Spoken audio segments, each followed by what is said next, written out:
Hello guys, welcome to M Pustak. दोस्तों आज हम अध्ययन करेंगे आरएस प्रारंभिक परीक्षा जो कि 5 अगस्त 2018 को हुई थी और उसमें इतिहास से रिलेटेड जो भी क्वेश्चन आए थे उन सभी के बारे में अपन डिस्कस करेंगे। तो शुरू करते हैं दोस्तों। यदि दोस्तों आप चैनल पे नए हो तो चैनल को सब्सक्राइब कर लो, बेल आइकन प्रेस कर लो। पहला क्वेश्चन है, राजस्थान के पूर्व मध्यकालीन राज्यों में नैमित्तिक पदनाम का प्रयोग किया जाता था। किसका प्रयोग किया जाता था? नैमित्तिक पदनाम का प्रयोग किया जाता था। तो वह राजकीय ज्योतिषी के लिए नैमित्तिक पदनाम का प्रयोग किया जाता था। नैमित्तिक का हिंदी जो शाब्दिक अर्थ है नियमित से किया गया कार्य, अर्थात निमित्त से उपस्थित होना या किसी विशेष प्रयोजन की सिद्धि के लिए किया गया कार्य।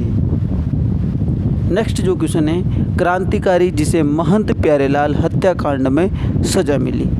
राजस्थान का वो क्रांतिकारी कौन था दोस्तों जिसे महंत प्यारेलाल हत्याकांड में सजा मिली? तो केसरी सिंह बारठ। केसरी सिंह बारठ का संबंध महंत प्यारेलाल हत्याकांड से। नेक्स्ट क्वेश्चन है, चित्तौड़गढ़ किले के निम्नलिखित मंदिरों में से कौन सा एक जैन मंदिर है?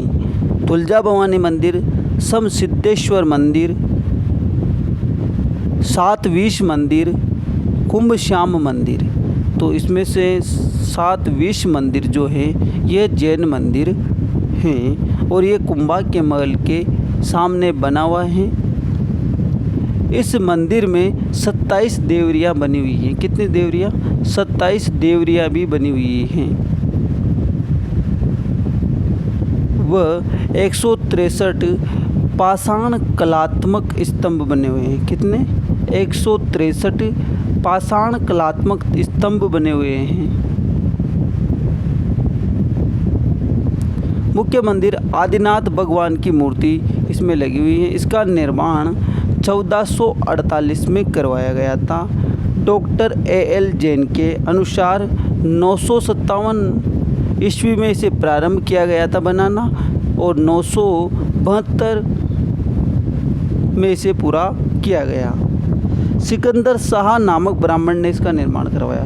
तो निर्माण किसने करवाया था? सिकंदर शाह नामक ब्राह्मण ने इसका निर्माण करवाया था।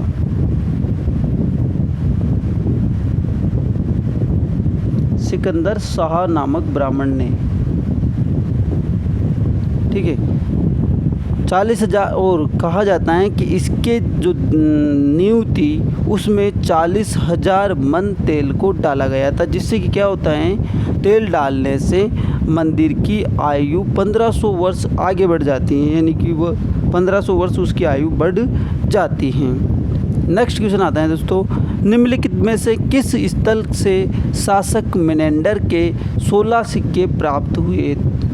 शासक मेनेंडर के 16 सिक्के प्राप्त हुए तो वो बेराट से प्राप्त हुए। बेराट जयपुर में है।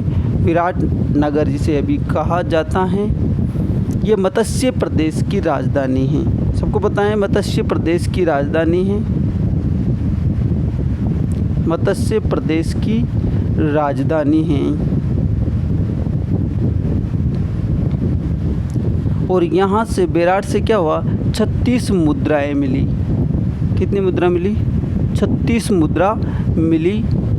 वह मर्दभांड, खंगे आदि से संबंधित सामान मिले और 28 इंडो ग्रीक यूनानी शासकों की मुद्राएं भी यहाँ से मिली। और 36 मुद्राओं में से 28 जो है ना इंडो ग्रीक यूनानी शासकों की मुद्राएं थी। इंडो ग्रीक यूनानी शासकों की मुद्राएं थी। इंडो ग्रीक, हाँ, इंडो ग्रीक यूनानी शासकों की मुद्राएं मिली। नेक्स्ट जो शब्द हैं, रेड। रेड भी ये टोंक से प्राप्त सिक्के हैं। टोंक से रेड प्रकार के सिक्के प्राप्त हुए और यह चांदी के पंचमार्क सिक्के हैं जो कि 3075 सिक्के टोंक से प्राप्त हुए। और इन सिक्कों को धरण या पण भी कहा जाता था। क्या कहा जाता था? धरण या पण धरण या पण भी कहा जाता था। और तौल की बात करें तो ये 75 ग्रेन के हैं अथवा 3 से 3/4 ग्राम के भी हैं। ग्राम में देखें तो 3 से 3/4 ग्राम के हैं।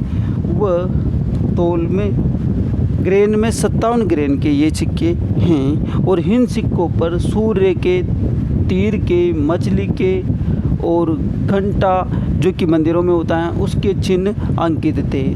तो कौन से? सूर्य के, मछली के, घंटे के चिन्ह। देसी रियासत जो कि 25 मार्च 1948 को गठित संयुक्त राजस्थान का हिस्सा नहीं थी।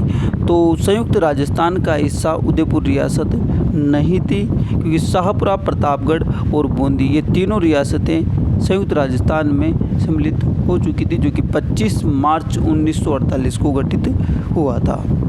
निम्नलिखित में से कौन सा शासक गुर्जर प्रतिहार राजवंश से संबंधित नहीं है? तो गुर्जर प्रतिहार राजवंश से संबंधित महेंद्र भट्ट प्रथम नहीं है, जबकि ये तीनों शासक गुर्जर प्रतिहार राजवंश से संबंधित हैं। तो अब यहाँ पर अपन देखते हैं नागभट्ट प्रथम के बारे में। नागभट्ट प्रथम 730 से 756 ईस्वी तक रहा। कहाँ तक रहा? 730 से 756 ईस्वी तक इसने शासन किया था।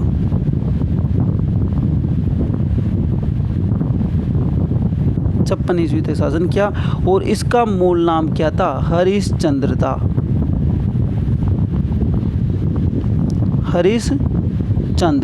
हरिश्चंद्र इसका मूल नाम था।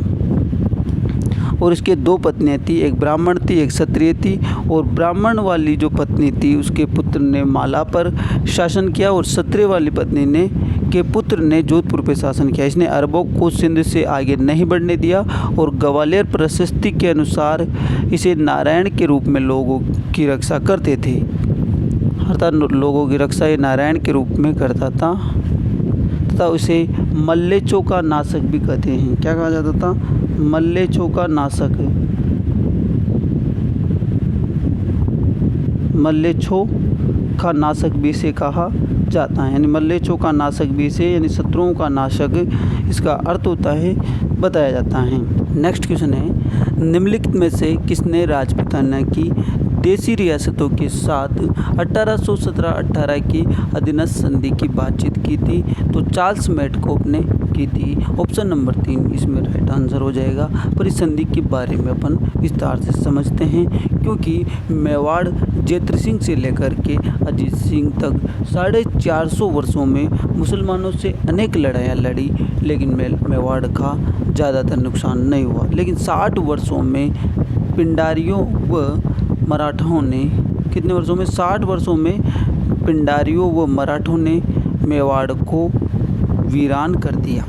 अर्थात मेवाड़ की धरती को पिंडारियों और मराठाओं ने क्या कर दिया? वीरान कर दिया। और मेवाड़ राज्य का नष्ट होने का समय आ चुका था। तो उस समय 1817 में मेवाड़ के महाराणा ने, अर्थात उस समय 1817 में मेवाड़ के महाराणा ने आसिंद के ठाकुर अजीत सिंह चुंडावत को, आसिंद के ठाकुर अजीत सिंह ब्रिटिश रेजिमेंट के चार्ल्स मेटकोप के पास भेजा और अधीनस्थ संधि करने की बात कही। और ये संधि जब उन्होंने स्वीकार कर ली तो 13 जनवरी